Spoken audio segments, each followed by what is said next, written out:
Hello, Virgo.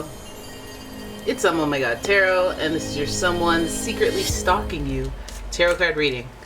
Let's have a look at who is doing the stalking with the astrology reading cards, and then we will get into the tarot spread and see what are they stalking you about. What is this? What is this in this raggedy bee? Now, if you'd like your own personal reading, please check out the description. There is a link to my website. Alrighty. Let's do this. Here's your first card. Well, kiss my grits. Libra. The energy is diplomatic and gracious. It seeks harmony and balance in relationships. Okay, Libra. Okay, Libra. Then we have Cancer, and this energy is emotional, sensitive, caring, and loving. It may concern a family, a mother, or a child. Oakley dokes. Then we have Gemini, and the energy is communicative, mischievous, lively, witty, and informative.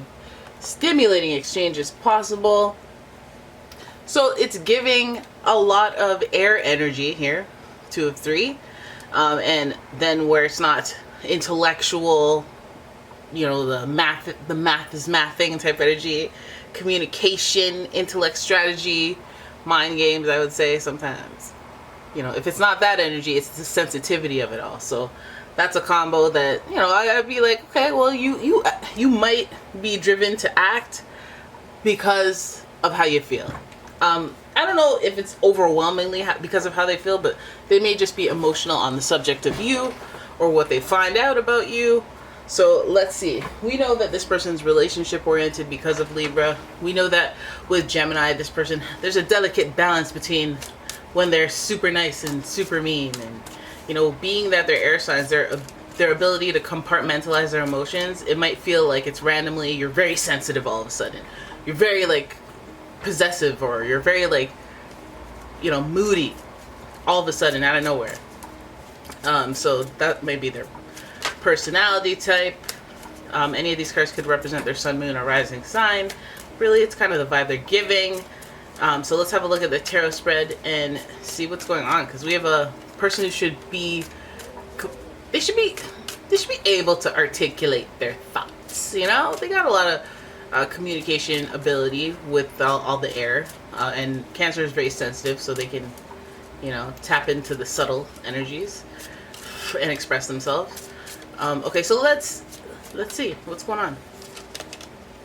Your first card is the Knight of Pentacles in reverse, the Hermit, the Queen of Cups, the Ace of Wands, and the Death card in reverse. Okay, so it already feels like it's like pertaining to relationships and how they go back and forth. It may be an on again, off again relationship. It may be an off relationship. They might be in the off mode, and just kind of inquiring about you and seeing what your status is. The Knight of Pentacles, it gives us that energy of somebody who's been up to their, like, they've been here before. Now the Knight of Pentacles represents actions towards tangible things, like they come in with a gift. They come in telling you they have money for you, or they need money from you. You know, it's in reverse, so it could be. But there's something very tangible involved in the way that they reach out. We know that an action occurs, or the reason behind their action may have to do with money, or just whoever's in your life, presences, people, possessions. And so they may be like doing their whole loner thing, but while they're doing that, they're trying to like inquire and see if you're doing the loner thing, or if you have people around you, or if you have more going on as far as your career, as far as what you have. Like, did you buy a new car? Did you buy a new TV? Did you upgrade your, you know, your home? What's going on here? I feel like that's what causes them to lurk in the shadows and observe and see what's going on. Now, I feel like this person is also doing a long-term type of stalking, where they just are like waiting, not waiting for necessarily activity on a daily basis, but they'll do like a, let me check in a couple times a month, a couple times a year, doing the going the distance as far as the stalking. Not day-to-day stalking, scary. Long-term stalking is like, oh, I'm just checking up on you, you know, and from a distance. I don't want to disrupt your life. So that's Hermit energy. This energy is also connected to Virgo, so you may have someone like that in your midst where they act very, very, very conservative. They're not going to just share everything.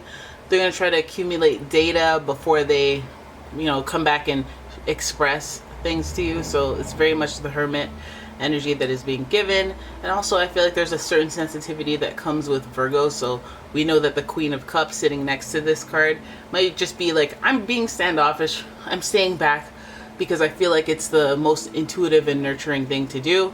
I'm being very I am very sensitive, but also I still want to do right by Mandem, So because they're thinking about the relationship. Libra energy is right there, so we are thinking about the dynamics of a relationship. And if they observe and see from afar where you're at, what you're doing, and conclude that there's really no point in being disruptive, they won't do it. They won't do it, and they'll see it, or they'll frame it to themselves at least as I'm doing it for the best. Like, I'm not going to try to. She probably hates me. She probably doesn't want anything to do with me. I don't deserve to be in her life or his life. They're probably framing it in some way that makes them feel like not a victim, but like feel very sensitive and like I'm taking care of you or I'm looking out for you by not. You know what I mean? So we have the Ace of Wands. I feel like this might even be a new energy and attitude towards them. Perhaps they're trying to break off. They're trying to disconnect from those decisions that they used to make. They're trying to be a little bit more active when it comes to the dynamic of the relationship rather than acting as an individual, a single person, and not really shifting that mentality in relationships. I feel like they're trying to be a little bit more empathetic, and they're inspired to do that for some reason. They're a little more sensitive. Maybe they've done some soul searching with that Hermit energy. But the Ace of Wands is giving us, I'm inspired to act in a different manner. I'm inspired to do things in a new way. And the Death card, death and rebirth, that's what just lets us feel like this person's trying to change, trying to transform. And that's what gives us even a broader kind of taste of what they're hoping for. It's like they're just checking in on the long-term front because they're trying to transform, change their lives. And they're trying not to rush it. They're not trying to put pressure on themselves, but they're trying to see, where you're at. Maybe use that as motivation for themselves even. Death and rebirth, it does signal. It does give us the little whistle that they're just trying to change. Trying to end one chapter, one saga of their life and rebirth and start over anew. Trying to come to conclusions and work out the things that aren't working for them and then get to the other side of it and be like, okay, I get it and I can comprehend it and apply the knowledge and the wisdom. I'm a new person, or I'm a different person. I'm an evolved person at least. So I feel like checking in might be something that they just do to see if they're, you got to check, see how far along somebody else is to be like, am I not progressing? Am I progressing too quickly? Maybe you're that person for this person because they are very, again, airy. So they have like calculating, like they're mathing this thing. And so if you've moved on, maybe they're like, I should have moved on. Or if you're, back in school, you're taking a course, you're upgrading, whatever, you're doing better. Maybe that tells them about themselves that they're like, they're doing better. So the problem must have been me. I got to work on myself. But whatever it is, it's like the shift is karmic and the shift is like, okay, well, I have learned a lesson here. So that's where they're at. I could see why, if they, I feel like the more we did the reading, the more it feels like their actions aren't towards reaching out to you. Ultimately, it's more of like keeping tabs on you just so they can recalibrate their expectations of themselves, which is weird because they should do their own thing. But I think that maybe it's just at least partially part of that motivation drives to change, because there is a reason they're checking in. This also is connected to Scorpio energy. So right now we have Libra, Cancer, Gemini, Virgo, and Scorpio energy in the mix. And yeah, there it is. That is your reading. I hope you guys enjoyed it. If you did, please give the video a thumbs up and subscribe to the channel. Please leave a comment, share the video, and if you'd like your own personal reading, check out the description. There's a link to my website. And yeah, thank you for watching. I will see you in the next one. Bye-bye.